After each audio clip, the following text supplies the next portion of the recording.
Pak ruoth nyikwara mogiro kamana nyekum kitera mogi TV ka endi nyaseo yieno mochoko chope chenro maro imore sani saa 3 ka wan ka gi Elizabeth Otieno Nyarugenya mwalimu teacher manager loko marwa anto nyinga Trevor Ombija jandingo panga janyakach dendo Ombija taya nyakwar guok kocha pesa lagi weche manyien mawango. Tukajaribu kupiga nduru ili watu wakuja wamsaidie, lakini kwa vile mvua ilikuwa kali hakuna watu waliweza kusikia. Angenyi kwa ya bet mane papoko. Ngarachielo to e county ma Kirinyaga ka ji mamoko e county no kod Kisumo oula odaro kaluwore gi koth mapek mamedo chue pacho ka. These are the counties that were applying manual payroll, that is outside the official government payroll of the IPPD. And you can see that Homa Bay was almost at 30%. Jaga budget oyango ni counties potiyo gomenda mathoth mokale chulo osara mag jotich ka chudo mamoko gin mag mibadhi. This would have a ripple effect on all civil servants' basic pay. We want governors to get down and be sober. We are going to start looking at governors individually. Lakteche pod oramo gi ng'anyo e kinde ma governors to dagi ni ok ginyal siro winjruok ma yande oketi e kind sirikal gi jochiw thiethgo e higa mar 2017.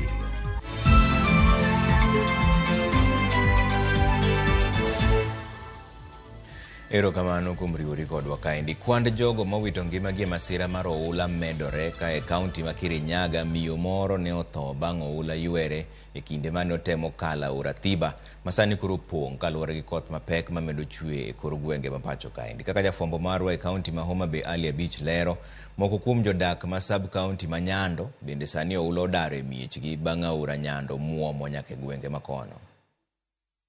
Pek madhi nyime gi chue kor gwenge mopogore pacho ka medo kelo midhiero ne jopiny kaluwore gi pek mar oula ma bende medo kelo tho e gwenge mopogore pacho ka. E kaunti ma Kirinyaga miyo moro ne otho bang' oula ywere e kinde mane otemo kalo aora moro mane opong' e alworano kaluwore kod koth mapek mane ochue kor gwenge makono. Moko kuom jogweng' mane otony e kinde masirano lero kaka oula ne oywero miyono. Ringre ne oduogo oyudi okinyi ma kawuono. Nilikuwa nimemfuata pia, mimi nilikuwa nikivuka, lakini kabla avuke maji yakamzidi na akawezwa kubebwa, lakini mimi nilikuwa nyuma yake. Nilipoona ya kwamba amebebwa, mimi sikuweza kupita, mimi nikarudi nyuma na tukajaribu kupiga nduru ili watu wakuja wamsaidie, lakini kwa vile mvua ilikuwa kali hakuna watu waliweza kusikia, kwa hivyo hatukuweza kumsaidia. We were on the search the whole day until this late afternoon, late morning, when we found her within the bed of the river. Bende kaunti achiel onogo e gwenge mag Mwea familia moingo 200 odong' maonge kama ginyalo chwe wigi bang' pi oula donjo e utegi ma odarogi. Familia go ne ochuno mondo darok e mieregi bang' aora Thiba pong' kaluwore gi koth mane ochwe alworano e otieno. Area hii imeharibika, happen juu ya drainage. Kama wangetengeneza drainage hii area ungekuwa kusuri sana. Wengi wameumia na hasara kubwa imeonekana. Sisi tukapata shida kubwa kwa sababu hatukuwa tumepika, hatukuwa tumekula, hatukuwa na place ya kulala. To e kaunti ma Kisumu, jopiny buora e sub kaunti ma Nyando bende ne odare miechgi kaluwore kod oula mane omonjogi e miere bang' aora Nyando pong' ma olo oko. Kuonde awala kod ute mamoko e chiro ahero ni pi opong' odo kendo weyo jopiny kod lal maduong'. Koth ochako chue saa 1 karomo saa 7 pi omonja.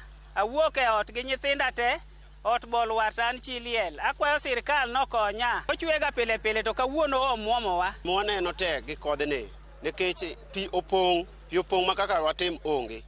Mokwongo oda noseluar jamni gweno tho diek kendo olalna madhok amanyo ma kata kuma dhi ayude onge. Koro gimwa sirikal ni mondo gitimnwa giyawnwa pigni chope i Nyando. Uwuok Nyalbiego tigo e Nyando e koka bet wanyalo yudo nafu.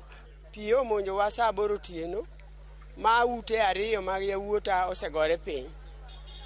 Naparo ni oda ka odong' kendo dakika matin oda ka be pi odonje. An gi nyikwaya bet mane papoko koro akwa sirikal ni mondo konya nikech yawuoyigo an go me pap. magitimore ka familia moingo 700 e gwenge ma Kobala, gwenge mag Wangchieng kod Central Karachuonyo e kaunti ma Homa Bay bende pod neno matek mokalo nyaka ni pi oula darogi e miechgi, pi ma bende oseweyo ka thoth ute oruombore piny ka puothe kas ma odhuro bende sani kolewe wi pi. Ali Abich, Ramogi TV. Midhiero mar koth machue pacho ka endi okwako koda ka moko kuom gwenge mag Siaya ka e gweng' ma Got Agulu mayudore sub county ma Bondo ywago mudho ma okwako alworano bang' yamo mapek ma okel gi koth lwaro sigingi mag sitima. Jodak ma kono yango ni kambi teko sitima mar Kenya Power osekawo kinde mathoth kapok giloso sitimano ka koro gin kod luoro mar arita kwe njaore ni mar gidak e mudho.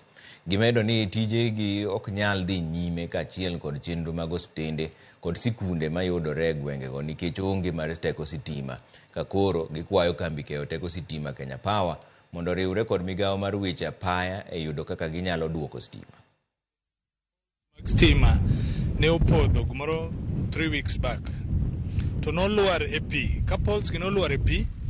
Got Agulu osebedo maonge stima now bang' thuolo machal kamano to ji modak Got Agulu ng'eny matiyo gi stima kendo chandruok osebedo mang'eny ka koro miere mang'eny ni mudho an mano kelo chandruok mar insecurity. Koro wakwayo maduong' ni wan gi shida mar stima ni stima ne nitiere to jo Kenya Power nowinjore gi joma loso ndara bogolo poles mag stima kuma ne gintiere ga chon bokete side mar pi. Koro kuma ne noketgi e pi ni poles gi ogin stable gilwar. Stima maonge no miyo koro jok ma ikgi ng'eny ma warito gi yedhe mikane fridge koro ok nyal chamo yedhe gi e wang' sa. To kendo jok marito gi otieno mangima chuno ni ok nyal chiewo malong'o nikech sola ka koth chwe kama to ok ti nyaka seche modeko. Wakwayo all stakeholders, obed government, obed any supporter manyalo konyo jo Got Agulu sub-location mondo odonje wachni jo ndara gi jo Kenya Power winjere mondo mi jo ndara osiemne jo Kenya Power kuma ginyalo kete poles mondo wayud stima. Kwa kanyo ni riwruok mag governors koro koni keto winjruok mar lakteche ma higa mar 2017 tim dwaro omenda mathoth ma ok gibi nyalo chopo dwaro makamano e sechegi. Kaka Judith Omondi leronwa, riwruoge mag jochiw thieth to ramo ni ng'anyo to dhi nyime ka jatend migawo mar thieth Susan Nakumicha to singo tieko midhiero ne ndalo matin ne adek. En ng'anyo mane obagi e boma ma Nairobi kwa osiptal maduong' ma Kenyatta migawo mar thieth nyaka e apise mag riwruok mar governors. Ng'anyo manie odiochieng' mar 34 kawuono, jopuonjre mag mbalariany matimo weche mag thieth kwan gi ne omedore ka gikoni gichung' kod jopuonjgi ma osebedo ka ng'anyo kuom maheo dwe achiel koro. And as medical students, we've also decided to down our brains. In that we are afflicted that these doctors here that are now on the streets for 34 consecutive days are our tutors. And so we cannot survive in school when our teachers are on the streets. Waikore mondo warom gi Council of Governors kendo waikore maromo gi jatend migawo no Susan Nakumicha. Lakini gine magitamore nikech wan wayie nitie gibiluongo ni risk allowance mosebedo kwa manyo ma en Sh15,000 mano sego sei gi jatend migawo machon mar thieth Senator Mutahi Kagwe. Mae gima wadwa ni mondo bed implemented. To ema wasebedo kwa ringo ne ka kod chudo ma onego bed ni chulo interns magwa moduok piny. E kinde ma ng'anyo gi dhi nyime, riwruok mar governors ka otelnegi kod jakom margi Anne Waiguru ne twak kod jofwambo kalure gi governors omenda madwarore mondo ketie tim winjruok ma higa 2017 ng'eny kendo kaka kaunti ok ginyal chopo.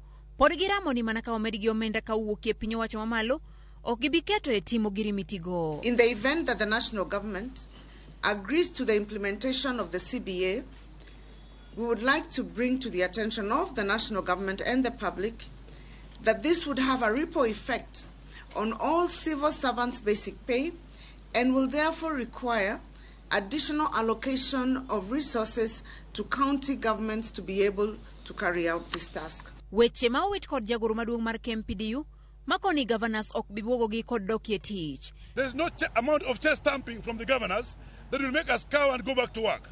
We want governors to get down and be sober.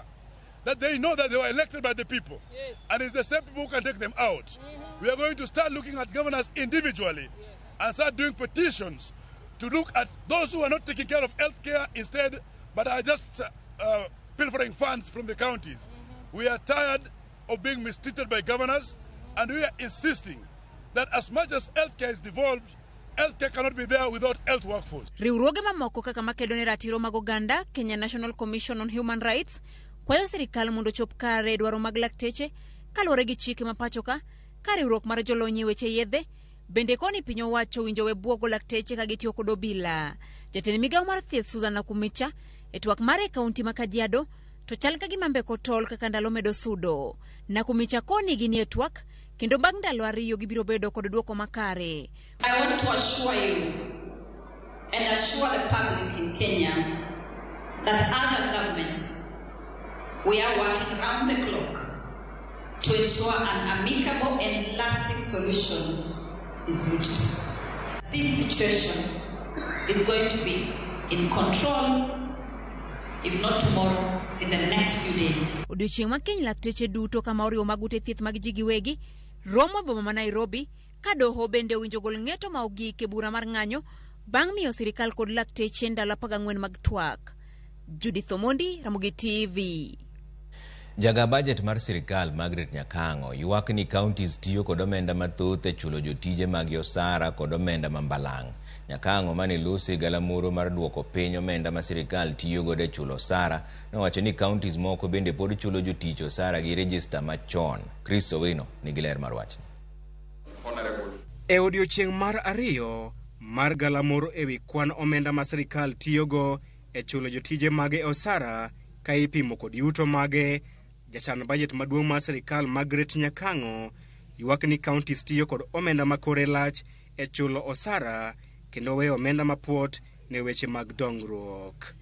Averagely, we are saying that the county governments played about an average of about 41.9 if we look at the 3 years. So what we are saying is that the counties have not managed to stay within the legal limit of 35%. E report mare, Nyakango oyango ni kuom counties 47 mapacho kae, counties 10 mokwongo tiyo kod atamalo 60 gi wiye mar omenda mag e chulo jotich. 75% of all your money going to personnel emoluments leaves you with only 25% for the rest of the recurrent and the development. That's how bad the situation can go. County Makitui tiyo gi atamalo 75 mar budget mare e chulo osara kod mbalang' gino maweyo dongruok gi atamalo 35 kende. Counties mamoko gin Kisii, Garissa, Busia, Nyamira, West Pokot, Machakos, Embu, Nairobi kod Wajir. Report makamano lero ni omenda ma counties keto tenge e chwalo chenro mag dongruok osebedo kadok piny e kinde ma omenda mag chulo osara kod omenda mambalang' to osebedo ka idho malo higa ka higa. And we can see that the personnel emoluments have been growing by the year. In 2021, we spent 176, and that is, I said, in millions, and then we went to 190, and then to 195, so it's been growing. Hiko mar 2021, counties ne oketo tenge bilion 116.7 ne chenro mag dongruok ka osara kod omenda mambalang' to ne omi bilion 176.3. E budget mar 2021-2022, counties ne oketo tenge bilion 119 e weche mag osara e kinde ma chenro mag dongruok to ne ochwale mana bilion 98.4. Turbin mar Nyakango bende omenyo tend counties mapod chulo jotich osara gi register machon kata manual payroll ataro mar chik gino manyayo weche mag mibadhi. These are the counties that were applying manual payroll, that is outside the official government payroll of the IPPD. And you can see that Homa Bay was almost at 30%. Almost 30% of their payroll was manual. It was outside the system. Let's also observe the fact that when we do manual payroll, then that is prone to abuse and therefore prone to wastage. Omiyo rieko mwang'ado sani en ni migepe duto temanie Kenya ka manigi choko mar pesa kawuono koro onego megi target mondo giting revenue margi malo. Ka giting'o revenue margi malo to percentage mar 35 ewi mia cha dhi yudore ka onge ng'ama oriembie tich to kendo kata med ji to pod percentage no dhi bede. Omiyo mana recommendation mwadwaro ni wa propose ka mondo wagodo kaka resolution. Moko kuom counties ma pod tiyo gi register machon e chulo jotich magi osara gin Homa Bay, Laikipia, Siaya, Marsabit, Nairobi, Bomet, Garissa kod Samburu.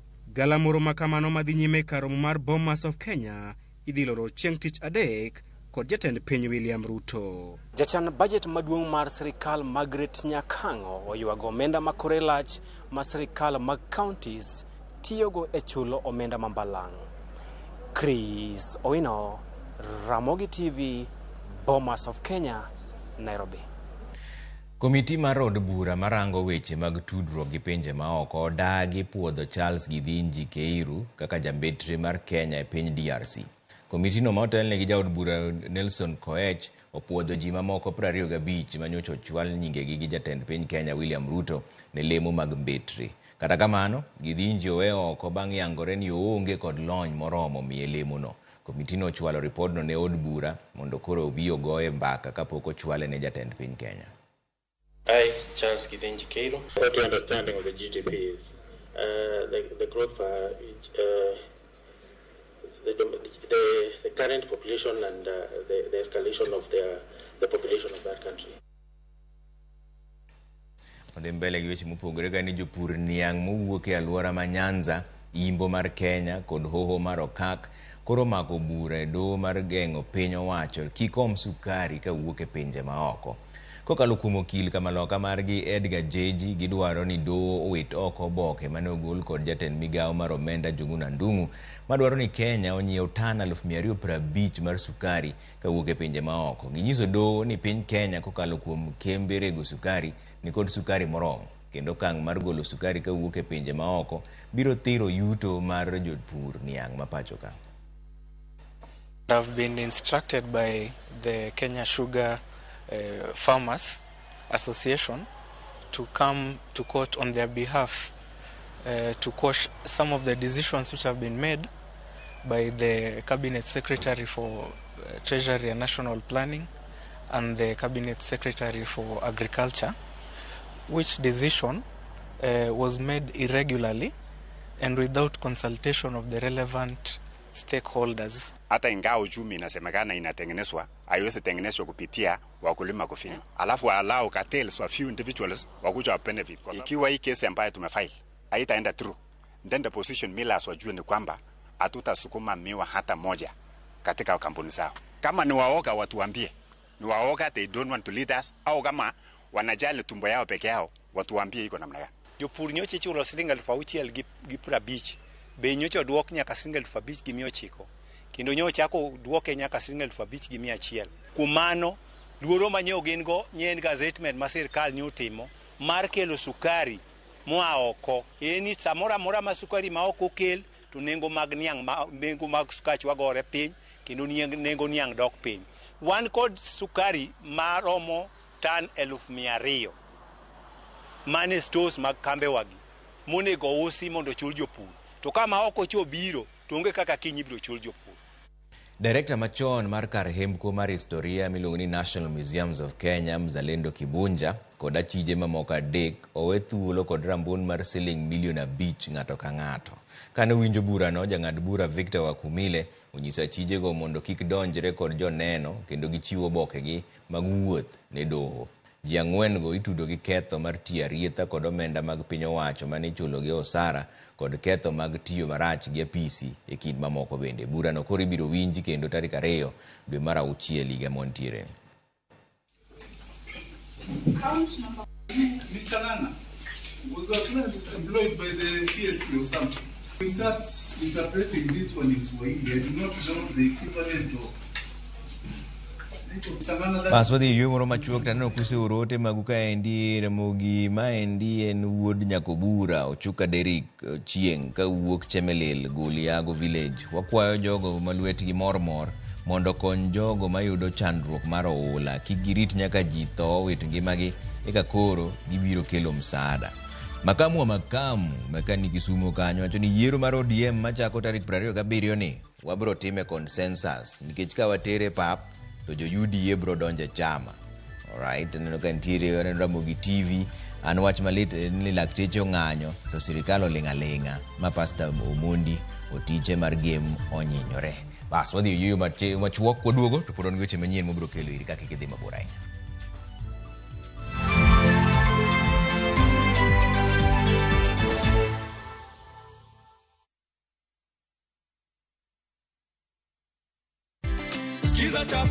Skiza chapa ushinde. Jamani, watu wa Kakamega wanajua kama umepata pesa za kupanda? Wanajua. Sababu nilikuwa nimewaambia, nilikuwa nimeeneza habari, waambia kwamba skiza chapa ndio kusema. Ama kweli hatuwezi tukaandika kwa mata ilhali tuna wino, cheki yake ndio hii hapa. Heko sana ndugu yangu. Asante sana. Asante sana. Bado kuna zawadi nyingine, si ndio? Kuna zawadi nyingine. Asante. Skiza chapa ushinde.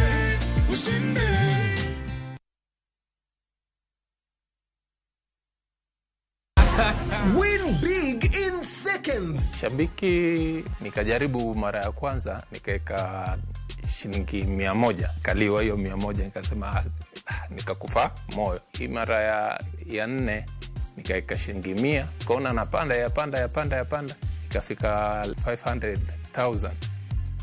Nikamusisha msichana wangu mkubwa, akaniambia dadi toa hiyo usiache toa. Nikasema wacha tu niendelee tu kucheza. Ndio ikafika 1.4. Nimefurahi, yani hata nimeona ni Mungu tu. Kuna mahali nilikuwa nimeshikika ma school fees hivi, alafu na mjengo wangu kidogo ambao nilikuwa nimeanza. Avieta ni iko sawa kabisa. Iko chonjo. Avieta ya Shabiki.com inakupa the biggest multiplier in Kenya. Shinda up to 50,000 times your stake. Yani ukiweka stake ya 100 bob, ndege ipeperuke, unashinda 5 million within seconds. Not for persons under the age of 18. Shabiki.com is authorized and regulated by BCLB license number 359. Mimi nataka uwakishe moto, nataka uende ukaharibu kabisa. Yani dismantle. Familia ya Mzee Job imetawaliwa na chuki, migawanyiko na siri. Kuna story nazisikia hapa mtaani. Story gani? Bintiye Job hasikila mwadhini wala lamteka maji msikitini. Jackson atakupa nini wewe? Yeye mwenyewe yule hana mbele wala nyuma. Utanifungia mpaka lini? Mvutano kati ya Mzee Maarifa na Mzee Job utafikia wapi? Ushatandikwa. Jackson naye songwa na mawazo chungu nzima. Kisa kama mapenzi hapo ndio nyinyi wakusema love is blind. Yako love is blunder. Niko na big money. Sasa wataniita Big Daddy. Tazama kipindi hiki cha Hila kwenye View sasa. Hila.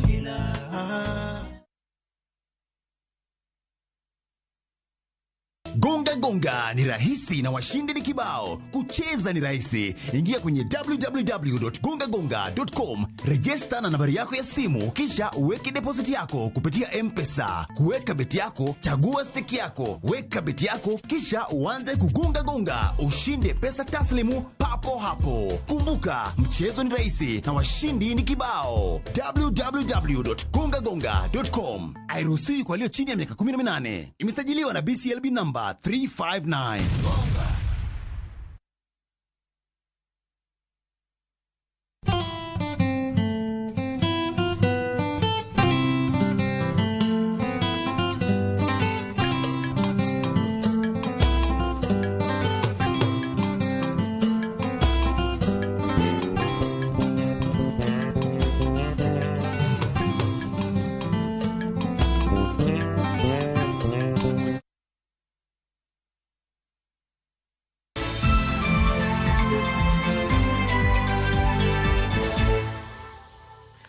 Erokamano kuom keto Ramogi TV ka wadhi mbele gi weche manyien. Ni jakom mar riwruok makedo ne ratich jotich KOTU Francis Atwoli okwedo weche milome manyo ogol gi jata tije mar duol marango chenro mag kembe chuk dare pacho kae miluongo ni Fazul Mohamed manyo nyiso kembego ni kik ging'ad oseche mag askari mondo gimi agulu mar kotu. Atuoli wacho ni kotu osebedo ka kedo ne ratich juk dar kendo ok owinjore wach ni riwruogno ok osebedo ka konyo jotijego mag kembe juk dar.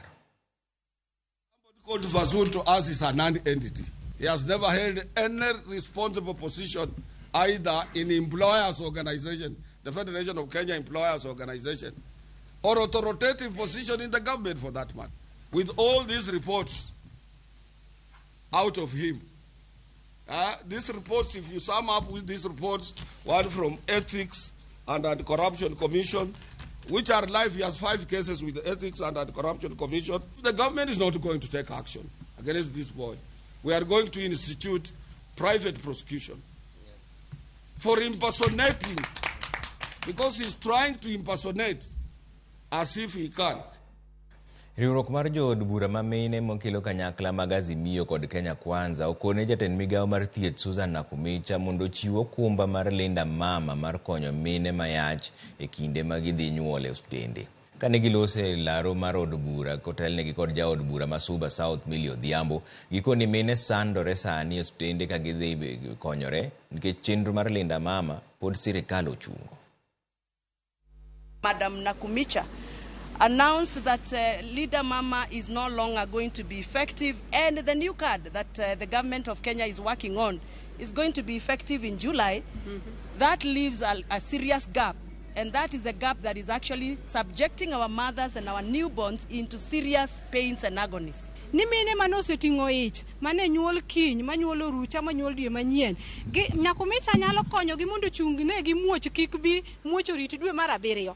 Otimonwa timo wich kuot kaka miyo kendo ojogo wa maradieri kaka miyo wa wich kuot makende. Omiyo ka sa ochopo ma dhako dwa nyuol to nyuol, kik onyis mine no rit nyaka dwe mar 7 ok wabirito. Ng'ama sa nyuol ne ochopo nyuol. Omiyo wan kaka joma mini oromo bed ni wan emwatatea kaka miyo wadwa. To konyono mine wetewa wabonyonore mana kode kale. Jaod bura Masuba North Karoli Omondi gi nyawadgi Esther Passaris ma Nairobi kod jaod bura ma Dagoretti North Beatrice Elachi ochano chwalo paro mar chike od bura mageng'o timbe mag weg tije tiyo gi thuolo margi marach e manyo bedo achiel e yor hera gi ji makwayo gi tich. Maendi kaluwore kod ywak mar wakeini mane ochopo e od bura kendo pedho ywak margi ka gilero ni ji ma owinjore okonygi dwaro mana bedo kodgi achiel eka mondo okonygi.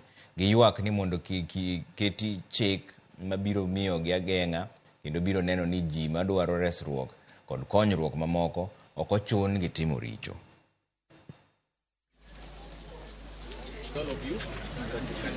And let us hand it over. Joma mine yudo tabu e yore mopogore opogore ka jomoko neno ni nyaka gigo gi pas e ka giyud gima gidwaro. Obed gir pi, obed kata timo sport, obed tich, obed kata mana rech miuso, to gini pok obedo ne ondik maber e chikewa mag Kenya ni en atia.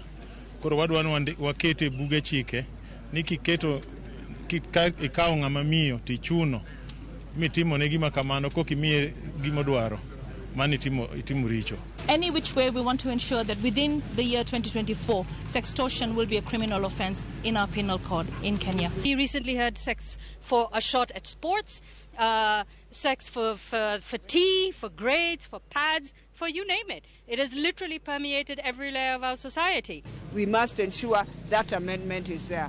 So for us, even as we receive this petition, we are saying we have done the amendments that we want, and we are hoping the Speaker will allow us to table this petition in the afternoon, which will be done by Esther Passaris, and for us, we will just pick into giving more views about it. Nyakwara mogi chenro maro mar ng'e gwengewa kawuono warango gweng' mar Rata mayudore kaunti ma Kisumu. Nyinge ni nochakore nade to jopiny wacho sigande yo mane. Millicent Adhiambo miwa ler mathoth.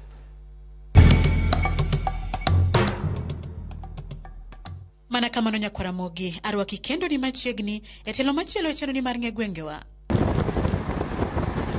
Mana kapod wanyonore kaunti ma Kisumu, kalapaplawa, golowa e gweng' ma Kisian, kendo fuyo ma pi kodwa e gweng' Marata, mayudore e sub-county Maseme. Ang'o manyalo miyo chak gweng' ni rata. We wawinja nena mokwongo paro mopogore kaka jogweng' lieko ewi nonro motenore kod nying mar gweng' marata. Gimomiyo iluonge ni rata, an kadongo ayudo rata ka, kane nitie yien moro maduong', bao moro ne nitie maduong' ka, ne oneno gi kamoro amora, kata kane in kondik to ninene. Koro ne bao no ne chalo gimoro kaka rata. Yani bao no kani wuok kata Kombewa tinyalo neno bao no. Koro emomiyo niluongo ka ni rata. Ne nitie liel moro maduong' kabisa e rata ka. Liel no iluonge ni rata. Emomiyo nyinge nowuok kaka rata. Kaka history mwasewinjo yien moro ne nitie maduong' mane oneno mabor. Koro en ema nochalo kaka otayo ng'ato kabiro kamoro. Koro ne en rata. Koro dhok mopogore opogore koro ji oluonge ni rata. Rata wapani nochake nikech kaluwore kaka ji nodich gi wach korka ohala mek uso gwen gi gosere gi omiyo nobandika nying mar ka ni rata. Bang' winjo paro mopogore ma jodak oselieko kotenore kod nonro mar nying mar gweng' marata, we koro wawinja nena adieri kata thor wach motenore kod kuku mar nonro mar nying mar rata kaka ne gweng'no ochakore kendo gimomiyo nochake ni rata. Rata kaka ung'eye, kaka unene geographically, en ewi pith. To rata manie ewi pith ni en kama nene nitie kor maduong'. Kor mane a Uyoma to chopo Kombewa, koro we kor madhi Kisumu ma bang'e ne wasungo payo kaka ndara, to bire kor madhi Maseno. Mano nikech Maseno ema ne wasungo bire moloso kaka mission center. Koro joma ng'eny ne mission center ogero skul ma mokwongo niluongo ni Maseno Jean School. To Maseno Jean School bang'e no promote mobedo Maseno School, masani is a national school. Koro joma ng'eny mane e pinje luo koni, anyalo wacho maber ni Sakwa, Asembo, Uyoma, kata mana Gema Mwalo koni gi Imbo. Kane dhi somo Maseno kata kane dhi lemo Maseno, to ne giwuothoga gi gimiluongo ni sign, ma wasungu luongo ni sign. Giwuotho gi gimiwacho ni ranyisi. Ranyisi ne gimoro moloyo kaka yien mochung' e got. Kaka rata en got, ne nitie yien moro mane king'i kidwa dhi Maseno to kia e pinje mamwalogi, to en miluwe kirieyo Maseno. Koro en ema notayo ji, koro niluonge ni rata. Ema kae to joluo mandalo ni madhogi bire Kisungu noloke ni rata. Ne nitie ruoth maniluongo ni Wadegu. Wadegu no dala ne nie bwo got kacha kamiluongo ni Nyamor. Bas koro kano osebedo ruoth, bang'e ema ruoth manoluo bang' Wadegu niluongo no Uta. Emomiyo iluongo rata ni rata ko Uta. Nyakwara mogi mana kaka isewinjo nonro mar rata, ne nitiere yien moro mabor mane tayo ji ka gidhi kuonde mopogore ahinya to yo gwenge ma Maseno. We koro wawinja nena ni rata kata gweng' mar rata humbe landore kod wach kata tim mane. Rata gima humbe ng'erego kaka gweng' mokwongo en kama ne wasungu odonje kabiro Semeka. Tok mano kende noae e gweng' miluongo ni Kakelo. Ma en Kakelo. To Kakelo ka e Semeka ne en gundu ruodhi ma wanyalo kwano ruodhi 10. Gin jogo mohero pur kendo joma ohero rwako welo, nikech wan gi joma iluongo jodak ka mang'eny, to kane gisebiro kata irwakogi arwaka, koro gibedo onge ni kwedo gin gi jakombona. Koro pur to girwako welo. Kendo rata ka ong'ere ahinya Semeka ni nitie chiemo mang'eny, rabolo, oduma, moloyo to rabolo. Mbrata gi pacha pano ng'ere ahinya mokwongo nikech His Excellency Governor marwa en msomi mong'ere piny mangima to gi tije mosebedo kotiyo ne Kenya. Aparo ni mana achiel kuom gik momiyo Humbrata nitiere en wuod lo marata kae. Koro nyinge kaduong' to nyaka penj gimoaye be mokwongo. To gin dongruoge mage ma jogweng' marata kwano nyaka ne gweng' marata chakre higa machon nyaka sani. Mokwongo nikech yore tinde beyo chone yore kabisa. Omiyo tindo joma nyalo biro rata ka ng'eny. Mar ariyo nikech thoth mar ji be osedhi nyime. Omiyo chiro mineno rata kani nochake 1950s. To father na mano kongo chake kanogero hotel kanyo. Hotel moro matin ma ji madhe chai. Ae bang'e ogero duka. Mano duka nogero ka wanie high school in the early 60s. Koro hotel gi duka no ema osenyuolo chiro mangima. Wan gi telo ma inyuoli anyuola to kidwa bet jatelo to nyuoligo. Machielo joma nonyuolgi okelo dongruok mag kanise. Rata wakae osiptal sani koro nogernwa ma mine koro dwa nyuola des. Omiyo wagoero kamano kuom maendeleo mwaneno rata ka. En dongruok, wacho ni en dongruok maduong' kabisa mantie iye ka. Wan gi kijende mang'eny mabiro ndiki kod gavana manyiso ni jowa duto mane nitie dala ka machalo ka kijande bende ne oko sani endi mano bo konyowa nikech maundu koro dok piny nikech joma mane waparo nyalo timo maundu geko gavana osekawo modhi ondiko kunero kendo koro yudo magi. Dongruok mang'eny to kwane ahinya en mana kaluwore gi jo timo ohala kaka wan gi guest house maduong' kae gi mano ohala, lakini gimonyalo wacho ni serikal osetimo maduong' ahinya ok wane ahinya. To bende bang' kwano dongruok achiel ariyo adek kaka jorata ma bende onyuolo jotelo mopogore opogore ma gin kaka gin mano nyadhi margi rem mane ma pod gin godo kaka gweng' marata. Rem wan go chiro ok wane ka pod ber ahinya gi chiro ne maneno ka ni chien ahinya gi gedo mondo pod oendelea ka Nyasaye nyalo yie mondo gedo dhi mbele. Yore inyalo loso tiyudo ni kaka koth ochwe to yore go kethre kendo ka kinde mang'eny kapok ochako losgi tiyudo ni sirikal maduong' ni migawo moro ni Kenya Rural Roads Authority. Kenya Rural Roads Authority ok ane ka timo tich maber ahinya. Kenya Urban Roads Authority to timo gimoro e urban area. To Kenya Rural ni to ok ane ka timo gimaber ahinya. Ma ka de ber to de sirikal maduong' ofunjo Kenya Rural Road to pesa magiyudogo omi county mondo ritgo yore. Mana kamano nyakwara mogigi kanyo mwachopo gode giko matelo makawuono e chenro ni mar ng'e gwengewa. Sani kiwinjo ka ng'ato pakore ni owuod rata, onya rata, ochi rata, odhi limbe rata. Ting'eyo kaka nyingno ne obiro. Omiyo medikete mane wang' jowi mar Ramogi nikech kae ema biro medo milony mar ng'eyo nonro mag gwenge mopogore kaka nyingegi nobiro kendo kaka ne gichakore. Oriti masani, nyinga Millicent Adhiambo kata Kieri Nyalunga ni Nyaboma.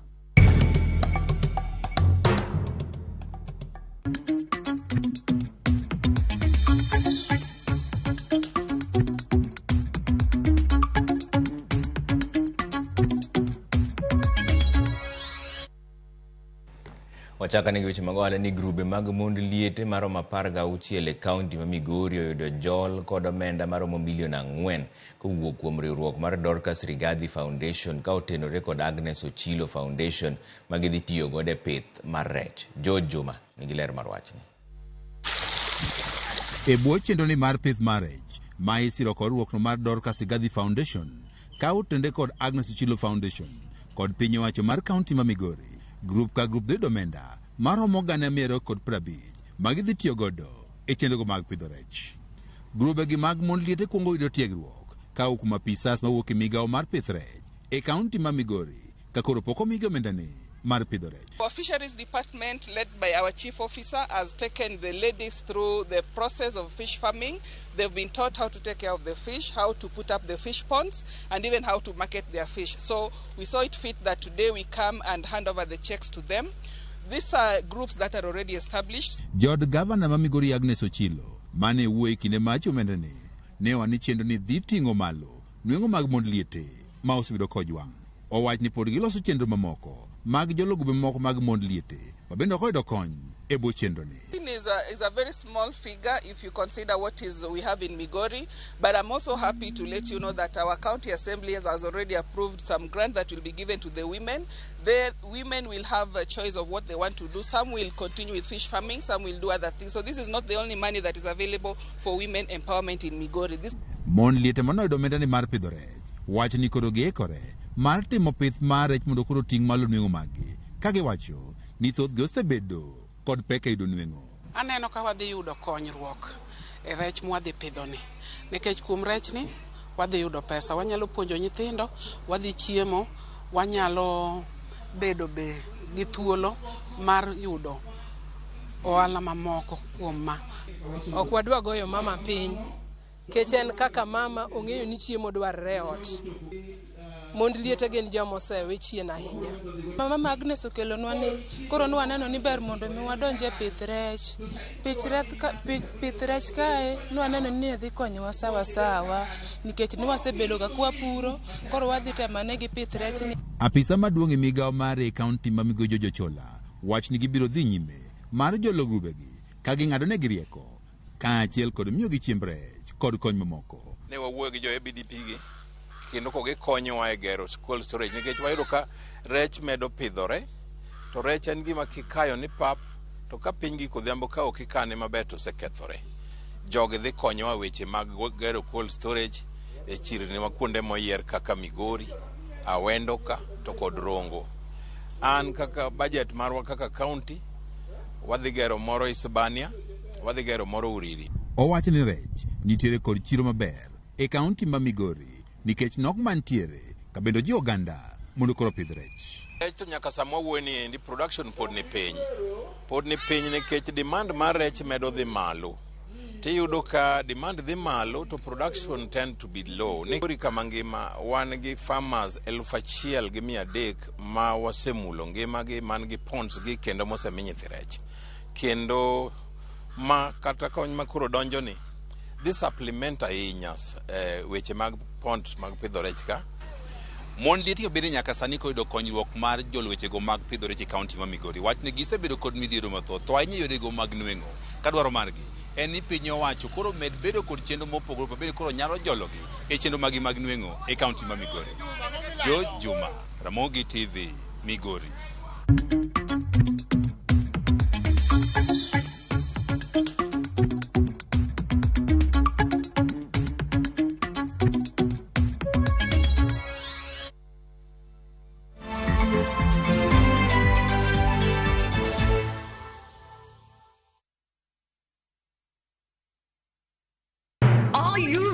To turn your Skizzer tunes into cash. Dial *487 *3#. Choose your favorite Skizzer tune, confirm, and enter to win big. 50k daily, 100k monthly, and the grand draw of 1 million Kenya shillings. Each time you download Skizzer tune, you support our local talent as you increase your chances of winning big. All SMS alerts are from Skizzer Citizen, and lucky winners will be contacted from 0709 767 000. Skizzer tune, Skizzer chapa. Terms and conditions apply.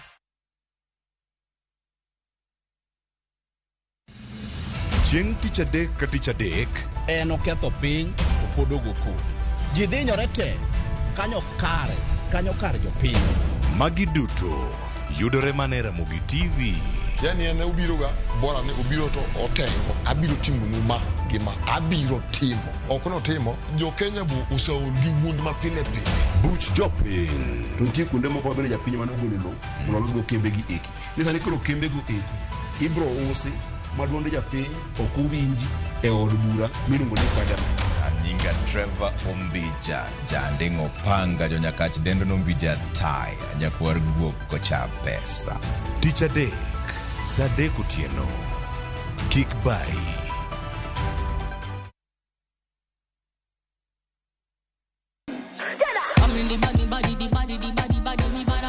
Kik bai winj mit mar thum kendo imiel radar. Gisemo na wendo simaringo weya kik od belo bai. Belo number 1. Gi twak mamulo rowere gi oganda duto. Ka in gi nyako ma tiyo, oneno mbele mayot moloyo nyako ma ok osomo. Wakelo ni jongolo mopogore opogore. Mane mbak ndalo chakre wuok tich nyaka tich abich saa 8 odiechieng'. Mane Ramogi TV.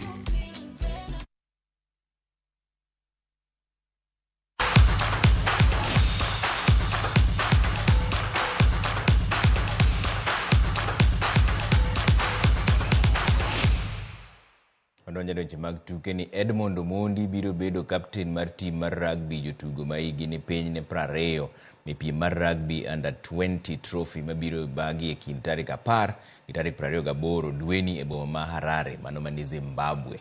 Omondi biro telo ne jotugo ma ochiko kuomgi notugo e tuke mag pinje duto jotugo ma higi ni piny ne 20 ma bende oting'o Michael Wamalwa, Nathan Isindoli kaachiel gi Patrick Wanaina.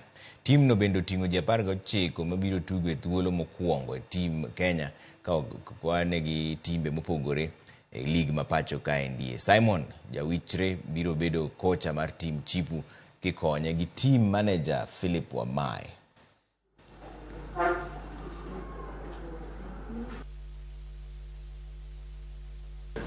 Sasa ukijua sio hapa katikati.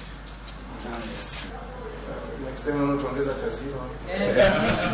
The winner of the under 20 Bates Trophy goes on to the World Under 20 Trophy. So it is quite a big event. There's only one qualifier from Africa because the event this year, the Under 20 Trophy this year is being held in Spain. So it is up to us to put our best foot forward and see if we can get there. This squad that we have has been selected today. It's a squad that has actually touched all parts of this country and all levels of 15s rugby. So we have players who have been playing Kenya Cup, we have players who have been playing championship, and also a few of them have come from nationwide. Bang' yepo mare higa achiel mokalo alap ma Wanguru International Stadium mantiere kaunti ma Kirinyaga chiende mar kidi nolwar kama otimore nikech koth mapek machwe gwenge makono. Chiel mar Wanguru nolwar otieno ma piny orugodo kawuono bang' koth mane ochwe. Jodak kaachiel gi jogo momiting mar chiwo arita ne klabno koro kwayo tend kaunti ma Kirinyaga mondo los chielno mapiyo mondo ki ogeng' masira manyalo timore kanyo. Jodak bende lero ni pono ni gedo mar kama omukore no okotim mapiyo chielno nyaka dhi nyime gi lwar nikech koth mapek mapod chwe kata seche mowuele.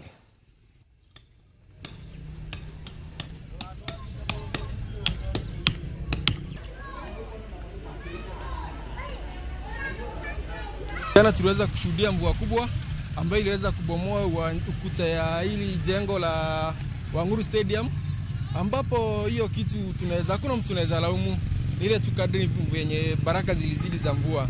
So kwa saizi ningeomba serikali iweze kutusaidia kwa at least iweze kurudisha hiyo ukuta kwa haraka cause hali ya security inaweza rudi chini, especially cause kuna vitu za dhamani mingi ziko huko ndani. Tielo mar ariyo mag quarter finals tuke mag Champions League biro dhi nyime otieno ma kawuono alap ma Signal Iduna Park club mar Borussia Dortmund biro bago ne club mar Atletico tugo kae tielo mokwongo club mar Atletico norodho Dortmund gonde 2-1. Tielo mar ariyo biro bedo mapek ne joloch league mar piny France PSG bang' club